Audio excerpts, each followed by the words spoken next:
Hi and welcome to tonight's Facebook Live on how to empower your journey. I'm actually using earbuds tonight for this one because it's rather hot here and I've got the aircon on and I don't want that to get in the way of you being able to listen and to interact.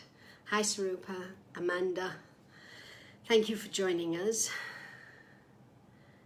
You know, we're almost at the end of the year. Hi, Crystal and Marianne.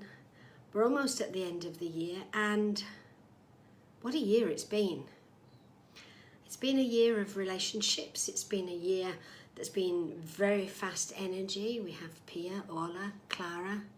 Hi. Shifts and changes, some turbulent, some smooth. Quite a mixed bag, really. And John's talk last month was about how to empower your energy.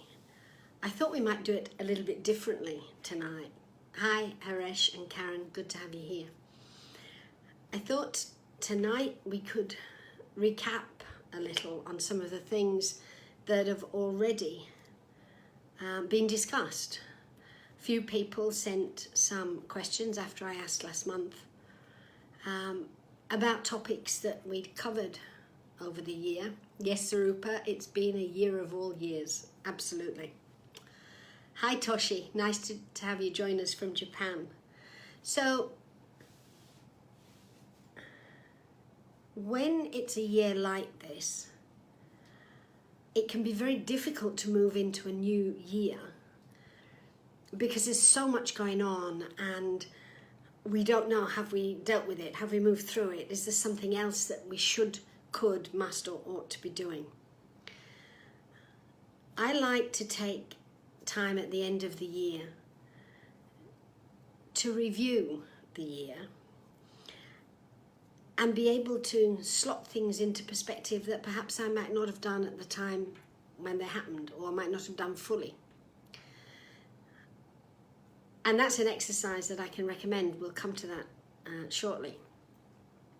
If you go from one year to the next and you don't have that pause where you look behind you and you see what's occurred and how far you've come, and we all progress, I can safely say that nobody stands still.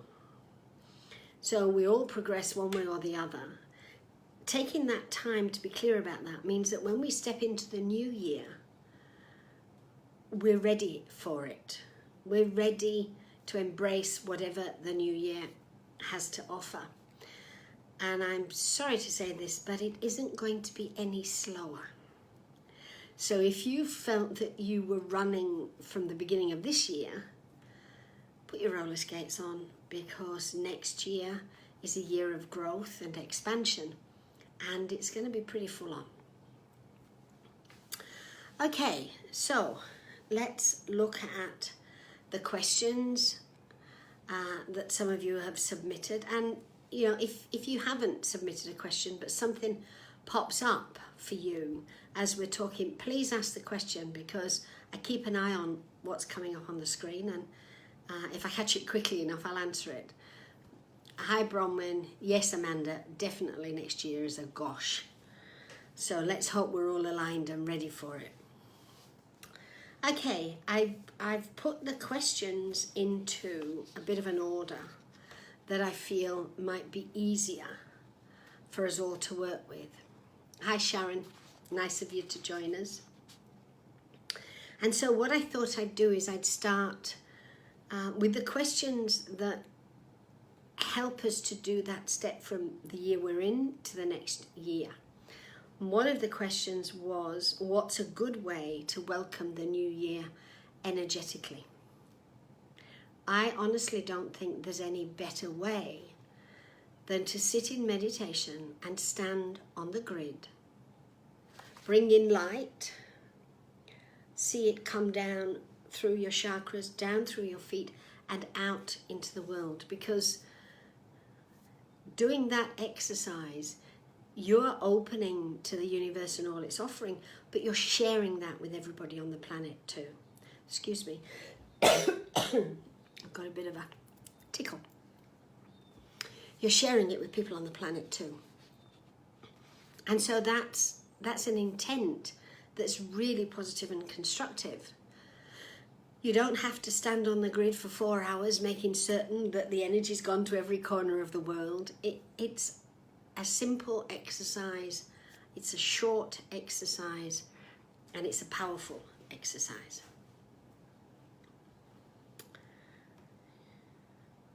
The question that Sarupa asked was, what would be a great exercise for New Year's Eve for us to do to align to the energy of 2019? What I always do on New Year's Eve is I review the year. I don't sit and do a detailed account in my journal, but I sit and I look at the high points of the year and the low points of the year. It's no good just looking at the high points. You need to look at your low points too, because they teach equally as much as the high points. And sometimes, because they can be painful, teach even more. So I look back as though I'm watching myself come over a hill and down into a valley and up over a hill and down into a valley. And I pick out the thing that's been the biggest high spot, the thing that's been the biggest low spot. And I take a moment to look at what that taught me.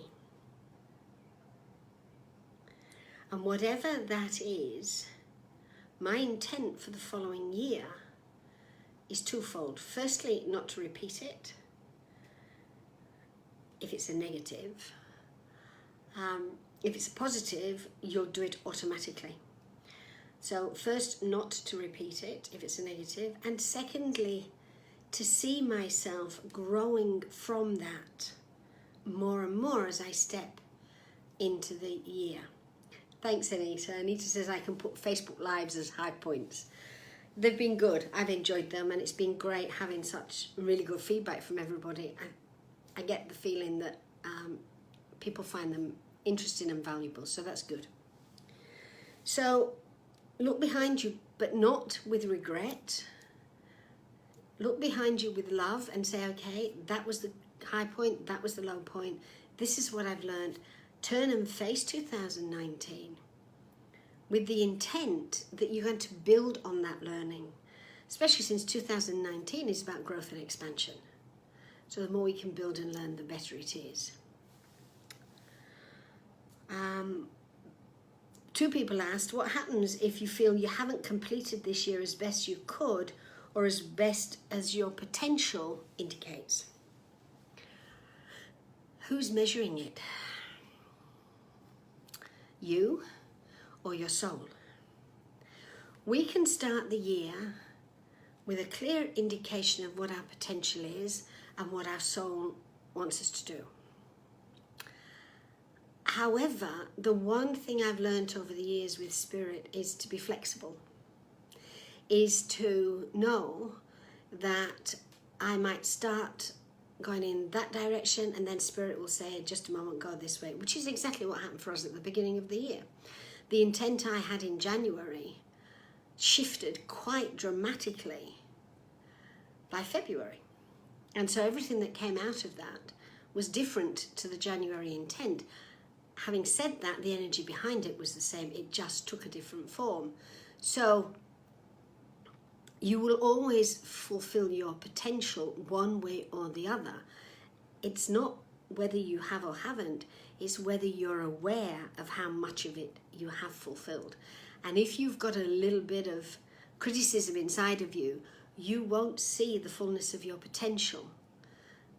Whereas if you look at yourself with love and not ego, with a calm, quiet acceptance, then you'll see how far you've traveled and you won't worry about whether it's far enough. You'll know that if you've come this far, this is where you need to be. Hi, Caroline. Thanks for joining. What's my wish for the world for 2019? It's quite simple, really. I'd like people to find acceptance within themselves. It's not about unconditional love. It's not about peace and harmony. All of those things are really important. But for me, it's about acceptance. Because when we accept who we are, we stand with an open heart in front of other people. And we automatically offer that acceptance. What gets in the way? I think one of the worst things that gets in the way in any group, in any organization, is gossip. When we communicate from the heart and we share with an intent to enhance or empower, then acceptance is going to follow, and whatever group we're part of can only grow and expand as a consequence of that too. So that's my wish, that we find acceptance within ourselves for each other, not just for ourselves. Okay, now Orla asked about John's talk earlier this year about the Moon Lodge and the Hunting Lodge. Being busy, she didn't always remember to work with it every month. Actually, that's not true, Orla. You may not have worked with it under the heading Moon Lodge, Hunting Lodge, but when you do moon cycle, when you work with the new moon and the full moon, you're working with the Moon Lodge and the Hunting Lodge. The Moon Lodge is where we set the intent, is where we go in on inner levels, which is new moon. We go in on inner levels and we connect to the energy and to understand whatever it is for that month that we're called to work with. And then at the full moon, it's the Hunting Lodge. It's the action that we take, having understood that inner communication, that inner dialogue. And the people that have been doing the moon cycle meditations, looking back over the year, have been able to see that the intent they began the year with, they were able to sustain and build upon because of the moon cycle. I'm not saying you have to do the moon cycle that we offer. Any moon cycle meditation you do, any work you do on the new moon and the full moon, you're working with the Moon Lodge and the Hunting Lodge. Having said that, the more the merrier. Thanks, Amanda. I'm glad you feel it's been amazing. Having said that, the more the merrier. So if any of you do want to join our moon cycle and haven't already, then if you email me, helen@insightteachings.com, because the link in the shop has been taken down, I can give you that connection. helen@insightteachings.com. And that wasn't meant to be an advertisement, but there you go. Look at what John said about the Moon Lodge and the Hunting Lodge too, because he gives exercises in there for how you can work with the energy, and that always helps. The other thing is that there's a wealth of information, exercises, meditations available. And they're all there because not everyone connects with every exercise. So we try to give a variety of ways so that one may not work for you, but another one will.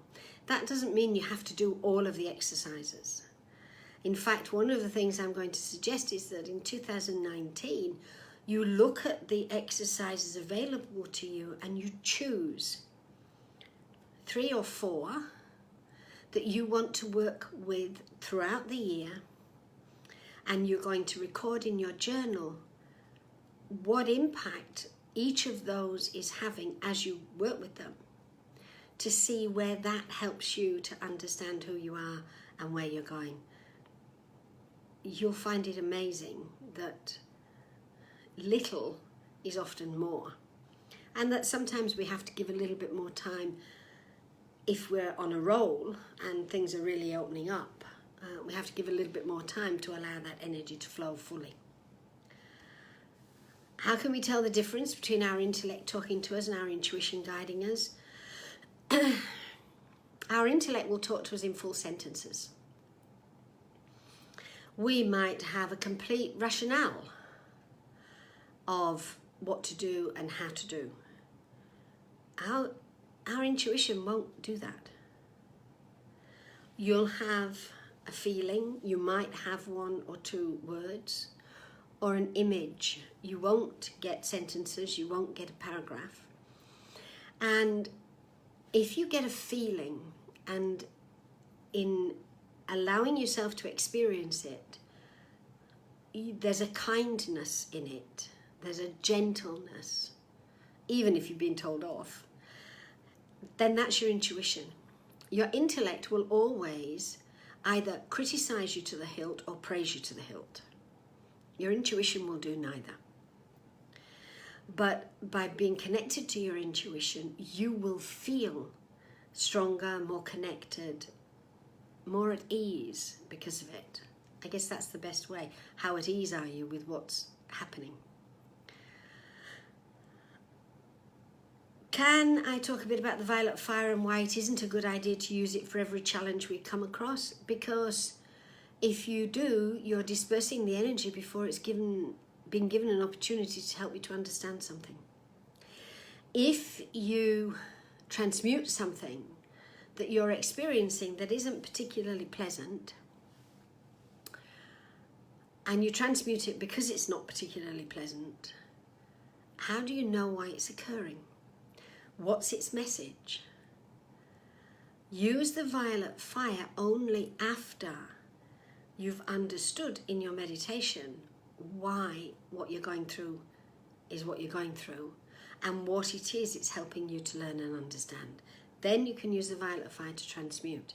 And if you haven't fully understood, it'll come back. It's that simple. If you haven't fully understood, it will come back. Okay, is now a significant time in history for things that are covered up to be revealed? Well, yes. When Jupiter moves through Scorpio, which it was doing, things come to the surface. Things come to the surface. When it goes into Sagittarius, the legal process takes over. So it's very neat and tidy.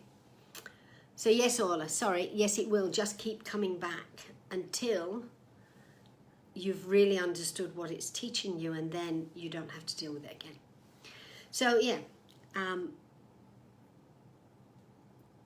things that have been covered up come to the surface in Scorpio, and then we go through the legal process with Sagittarius, because Sagittarius rules High Court, amongst many other things. And also because when we're going from one cycle to another, we need to uncover what's at play within us that may not help us to be the best we can be, that may not feel as though we're supporting ourselves internally. Every challenge is an opportunity. However, every opportunity is a challenge.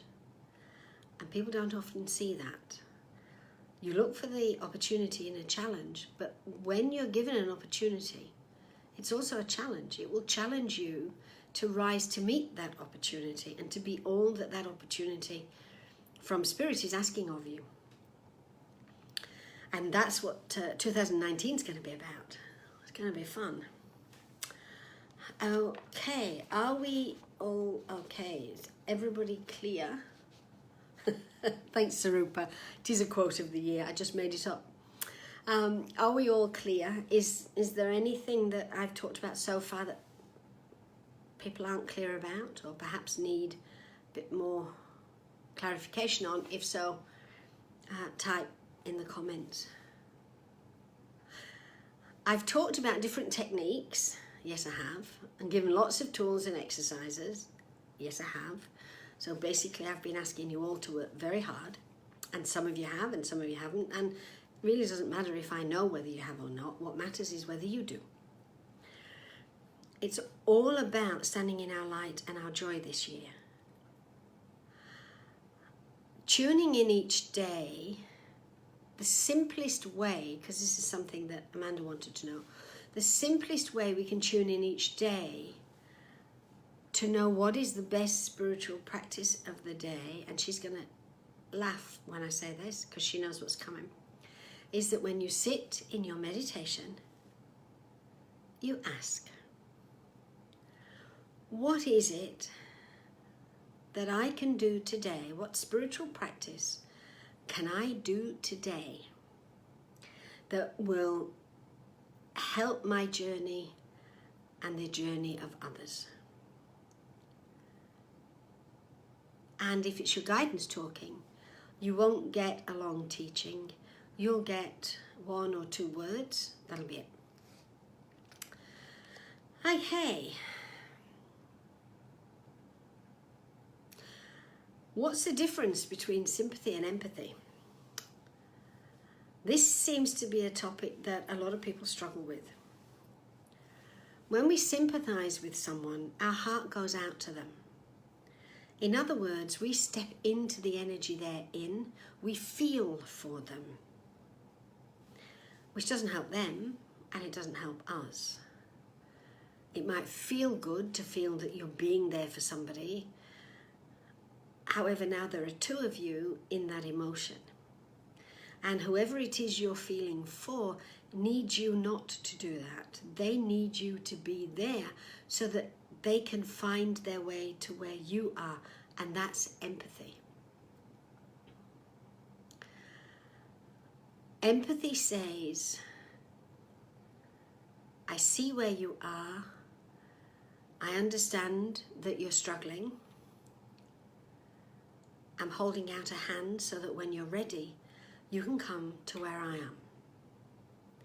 And if there's anything you need to help you get there, and I can offer it, I will.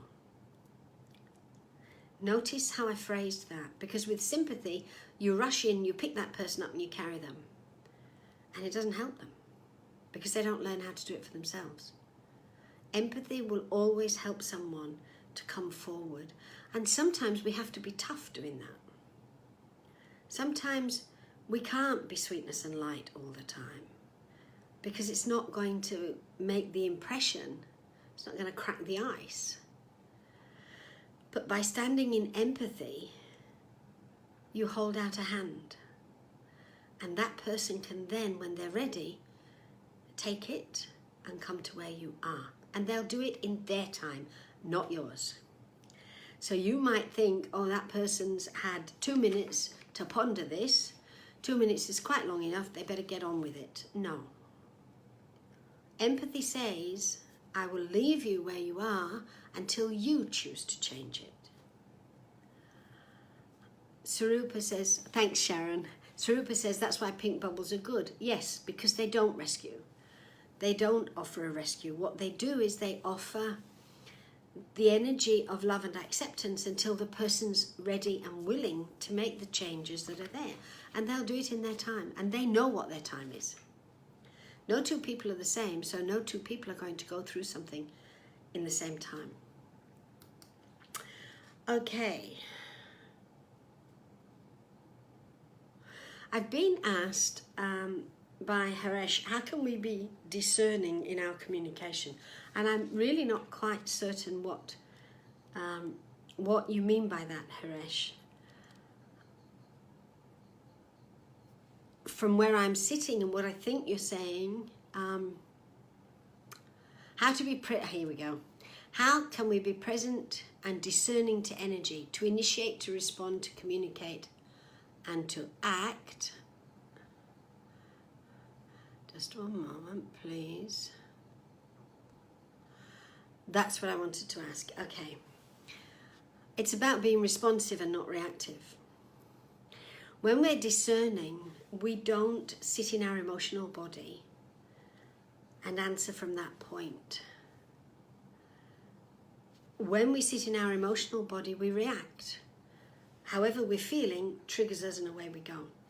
When we sit in our heart, we hear what's being said, or we read what's being said. It doesn't matter how it's presented. But sitting in our heart, we know that there's a response that can be given, and we know that there's a reaction that can be given. You know, a lynch mob is a perfect example of a reaction. Somebody says something, stirs the energy up, and the people want to go out and kill somebody. It's an extreme, but it still happens even today.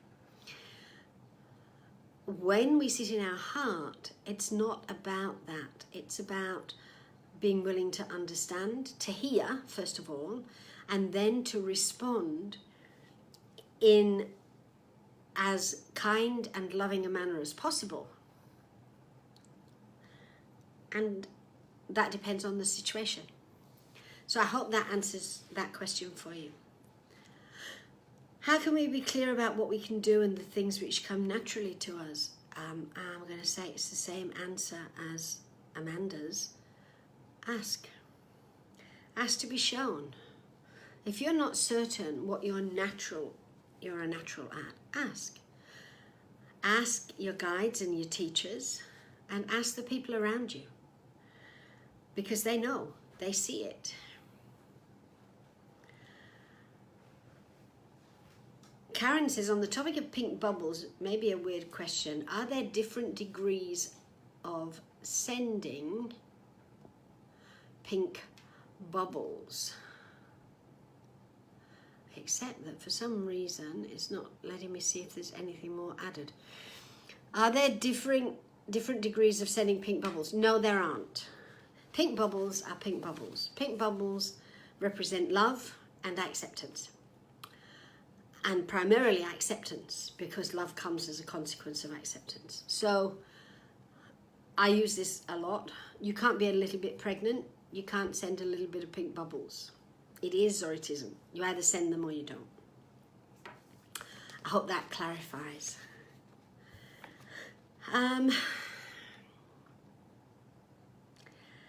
Sonia was talking about the soul note.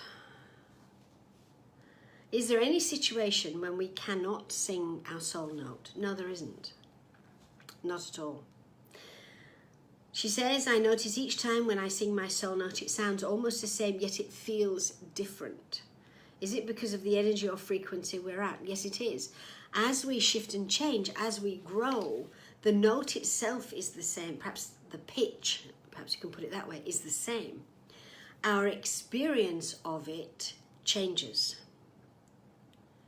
So as we sound it and we move through our growth, so our experience of our soul note becomes something different each time and more potent, because each time we sound it, we're aligning ourselves on all levels of our being.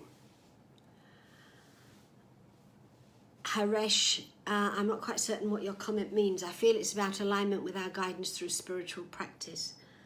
I think you're referring to the question about being clear what we can do and the things which come naturally to us. If you're not, let me know, because I've obviously missed the boat with that one. And perhaps I've moved on a little bit too fast. So yes, it's because of the frequency of the energy. And so therefore, when we totally shift frequency, our soul note shifts, the vibration, the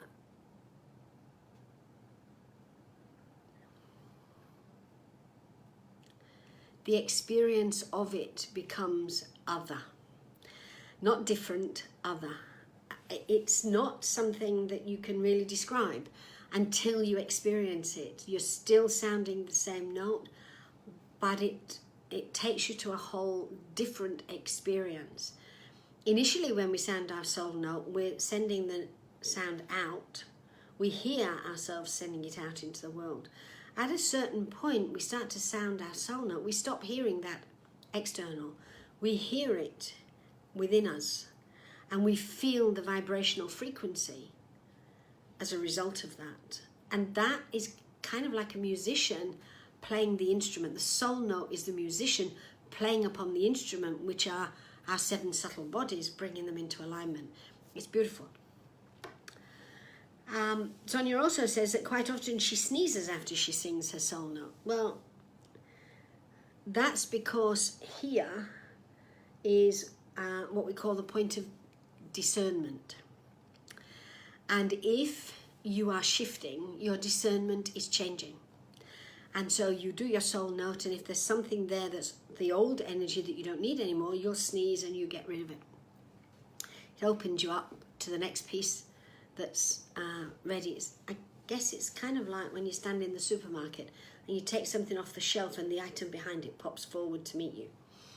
That's what you're doing. You're taking that item out and there's another piece that's popped forward to meet you.